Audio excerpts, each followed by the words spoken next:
আজ বৃহস্পতিবার, নবীর জন্মের মাসে আল্লাহর এই জিকিরটি ৭০ বার করুন। যা চাবেন তাই পাবেন। গায়েবী টাকা আসবে, ঋণ পরিশোধ হবে, দোয়া কবুল হবে, আশা আকাঙ্ক্ষা পূরণ হবে। বৃহস্পতিবারের দিন সাপ্তাহিক উত্তম দিনসমূহের মধ্যে অন্যতম একটি দিন। বৃহস্পতিবারের দিন আল্লাহ তাআলার পক্ষ থেকে অসংখ্য অগণিত নিয়ামত প্রদান করা হয়ে থাকে। বৃহস্পতিবারের দিন আসমানের সকল দরজা উন্মুক্ত করে দেওয়া হয়। বিশেষ করে বৃহস্পতিবারের দিন শেষ হওয়ার পর যে রাত আসে, এই রাতটি হলো সাপ্তাহিক সকল রাত থেকে শ্রেষ্ঠ রাত। এ রাত হলো জুমার রাত। এই রাতে আল্লাহ পাক রব্বুল আলামিন নূর প্রদান করে থাকেন, দোয়াকে কবুল করে থাকেন। বরকতপূর্ণ এই দিনে এবং বরকতপূর্ণ এই রাতে এবং বরকতপূর্ণ এই মাসে আমরা প্রত্যেকেই গুরুত্ব সহকারে আমাদের সময় সুযোগ অনুপাতে নফলে ইবাদত বন্দেগী করার জন্য চেষ্টা করব। নবীর জন্মের মাস রবিউল আউয়াল মাস। এ মাসে সাইয়্যিদুল মুরসালিন, ইমামুল মুরসালিন, খাতামুন নবীন, রহমাতুল লিল আলামিন সারা পৃথিবীর মানুষের জন্য, কুল কায়নাতের জন্য, মানবের জন্য, দানবের জন্য, আরবের জন্য, আজমের জন্য রহমাতুল লিল আলামিন হিসেবে এই পৃথিবীতে আগমন করেছেন। ওমা আরসালনাকা ইল্লা রাহমাতাল লিল আলামিন। হে মুহাম্মদ সাল্লাল্লাহু আলাইহি সাল্লাম, আমি আপনাকে সারা পৃথিবীর জন্য রহমাতুল লিল আলামিন হিসেবে প্রেরণ করেছি। সূরা আম্বিয়া আয়াত নং 107।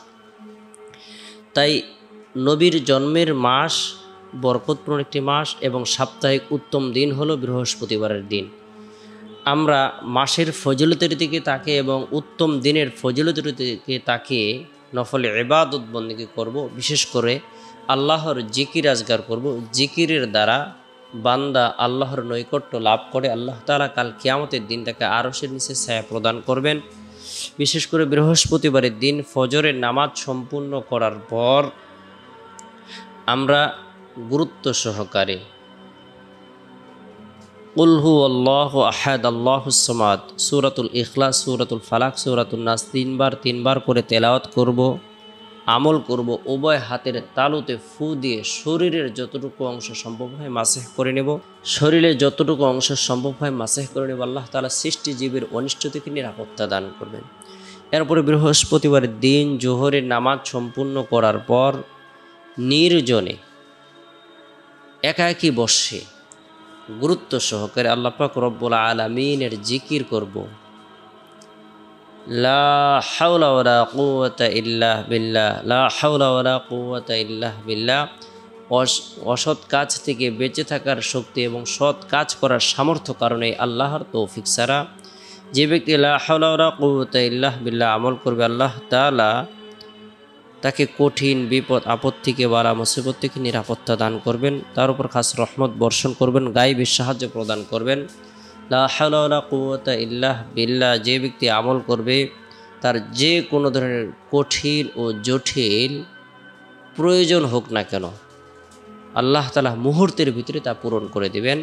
বরকতপূর্ণ এই দোয়াটির আমল আমরা প্রত্যেকেই করব ৭০ বার।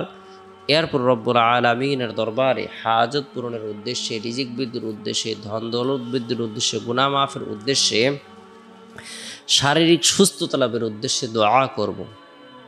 আল্লাহ তাআলা আমাদের দোয়াকে কবুল করবেন।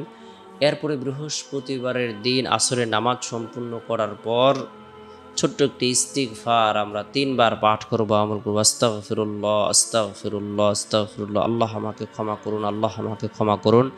আল্লাহ তাআলা জীবনের সকল গুনাহ খাতাগুলো ধুয়ে মুছে নবজাত শিশুর ন্যায় নিষ্পাপ করে দিবেন।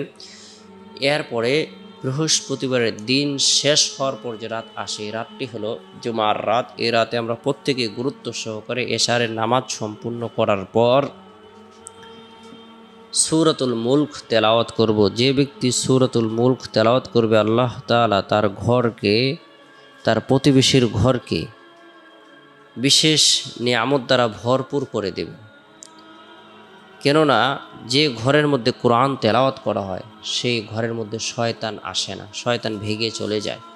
আল্লাহ তাআলা ঘরটিকে বরকতময় করে দেন, সাকিনা বর্ষণ করেন। তাই সূরাতুল মুলক তেলাওয়াত করব। দাজ্জালের ভয়াবহ ফিতনা থেকে বাঁচার উদ্দেশ্যে সম্ভব হলে সূরাতুল কাহাফ তেলাওয়াত করার জন্য চেষ্টা করব জুমার রাতে।